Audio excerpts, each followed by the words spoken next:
ఎండలు మండిపోతున్నాయి. ఉష్ణోగ్రత 40 డిగ్రీలు దాటితే బీర్ అమ్మకాలు విపరీతంగా పెరిగిపోతాయి. గత 5 ఏళ్లలో చూసుకున్నట్లయితే ఈ ఏడాది బీర్ అమ్మకాల్లో రికార్డులు బ్రేక్ చేశాయని చెప్పుకోవచ్చు.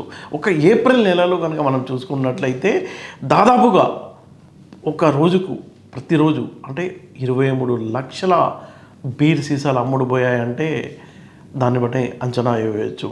ఎక్సైజ్ శాఖ గణాంకాల ప్రకారం మనం చూసుకున్నట్లయితే ఏప్రిల్ 1 నుంచి 29 వరకు 55 లక్షల బీర్ కేసులు అమ్ముడయ్యాయంట. అదే గత ఏడాది కనుక మనం చూసుకున్నట్లయితే ఏప్రిల్ నెల యావరేజ్ కేవలం 42 లక్షల బీర్ కేసులు. అంటే ఒక కేసులో 750 ml బాటిల్స్ 12 ఉంటాయి ఒక కేసు అంటే.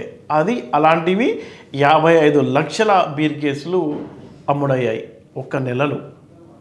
అంటే ఒక యావరేజ్ చూసుకున్నట్లయితే ప్రతిరోజు 23 లక్షల బాటిల్ అలా తాగేశారు జనం.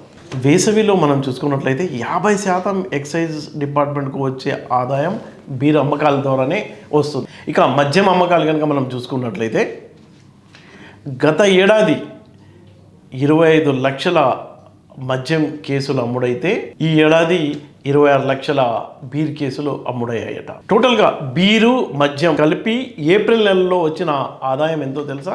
ఎక్సైజ్ డిపార్ట్మెంట్కు 2,993 కోట్ల రూపాయల ఆదాయం వచ్చింది. అదే గత ఏడాది ఏప్రిల్ నెల ఆదాయం చూసుకున్నట్లయితే 2,773 కోట్ల రూపాయలు.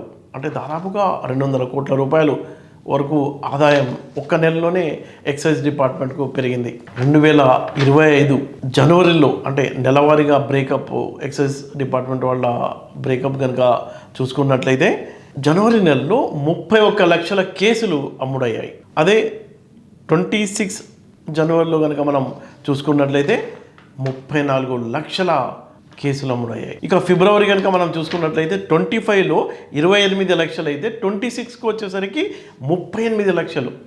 అంటే ఎండ ఈ ఏడాది ఎంత ఎక్కువగా ఉంది, ఆ వేడికి జనం ఎలా తాగుతున్నారని కంపేర్ చేయడానికి మనం చూడవచ్చు ఇది. ఇక మార్చి నెల కనుక మనం చూసుకున్నట్లయితే గత ఏడాది 38 లక్షల బీర్ కేసులు అమ్ముడైతే ఈ ఏడాది 50,78,000 బీర్ కేసులు అమ్ముడయ్యాయి. అంటే ఇంత డిమాండ్ ఉంది, బాగా ఇన్కమ్ వస్తుంది కాబట్టి ఈ డిమాండ్ కేవలం ఇంకా జూన్ వరకు కొనసాగుతుంది కాబట్టి బీర్ ఉత్పత్తి చేసే సంస్థలు ఇంకా భారీగా ఉత్పత్తి చేస్తున్నాయట.